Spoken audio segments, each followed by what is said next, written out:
Hello everybody, for PsychCentral.com, I'm Summer Bretsky, and this week we're going to be talking about 6 things that you can do to prepare for antidepressant withdrawal. Now, let me give you 30 seconds of background. Back in 2006, I decided to wean myself off of Paxil, which I had been taking for about 2 years, and it was a trial. It was not easy. The first time I tried to wean off, I didn't wean off. I quit cold turkey because I couldn't afford it anymore, and that was a very, very bad move. On my second attempt, I decided to kind of taper down a little bit. I was on 10 milligrams, but then I decided, I'll cut down to 5 milligrams for a week, and then 2.5 for another week, and then I'll go off, and I'll be fine, right? Wrong. The third time was indeed the charm.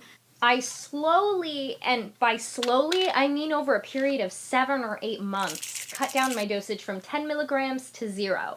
I went from 10 milligrams to 7.5 and used all sorts of pill containers to hold my tiny shards of Paxil that I'd cut up with either a pill splitter or, when necessary to achieve a very precise amount, especially in my lower dosages, a nail file. It was a trying process, both physically for my body and mentally.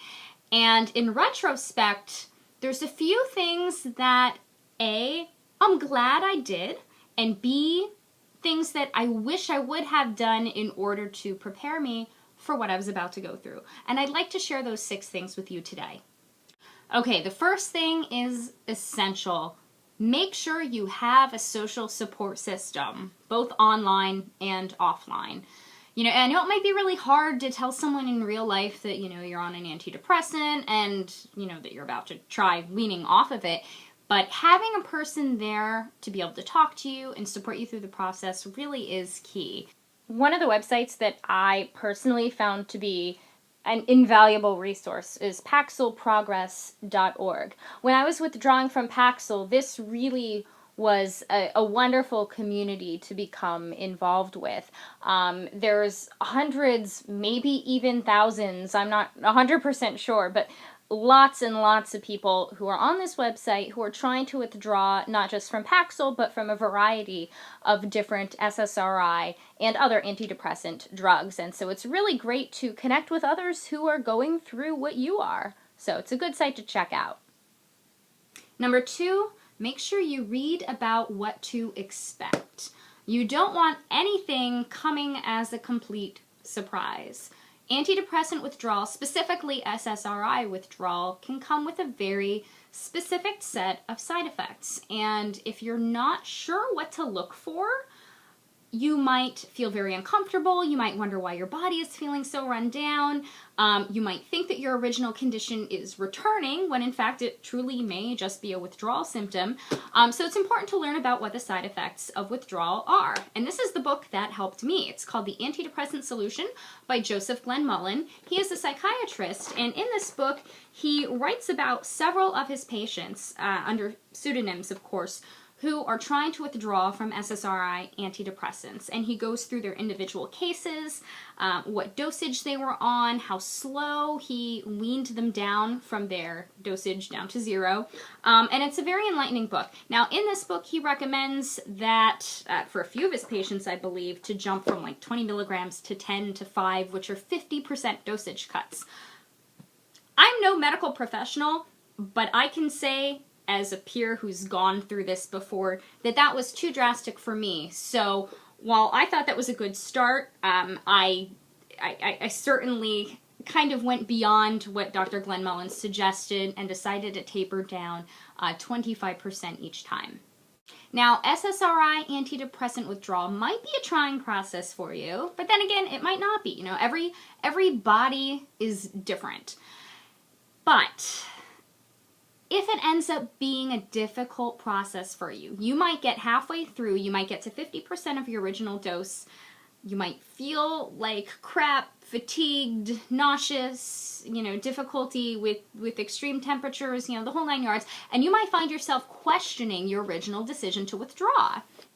If you make a list with the reasons why you want to get off the SSRI antidepressant before you start the tapering process, then in the worst times of your withdrawal, you can refer back to that list to remind yourself why you wanted to withdraw in the first place, and that might help you to stick to your original plan. Number 4, pick a starting date and stick with it. In the Antidepressant Solution, Dr. Glenn Mullen does remind you to work your tapering program around your life. And, I couldn't agree more. If you've got something big coming up, then by all means, wait until that big event is over before you try this. But yet at the same time, don't use that as an excuse to continue putting this off if withdrawal is really what you want to accomplish. We're always going to be able to find a reason why we shouldn't do something difficult this month or next month or, so on. Once you start weaning yourself down and you stabilize on a particular dosage, you can hang out on that dosage for a little while. In grad school, I tried to give myself 3 weeks or more at every dosage that I stepped myself down to. And if I had an exam coming up or a long, difficult paper, I would delay my next dosage cut until that roadblock were complete, so that I could, still get the things done that I needed to get done in my life and not allow Paxil withdrawal to really interfere with that, as much as possible at least. Number 5, keep a journal and consider making it public. Keeping a journal really helped me to understand the pattern of withdrawal symptoms. Now, granted, not everybody is like this, but my withdrawal effects were very predictable over time. Let's say I was dropping from 7.5 milligrams to 5.5 milligrams.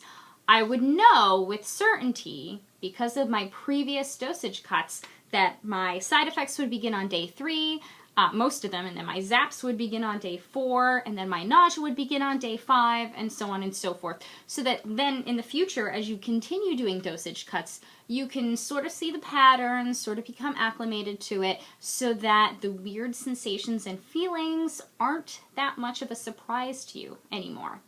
Number 6, and I can't emphasize this enough, find another way to treat the original problem.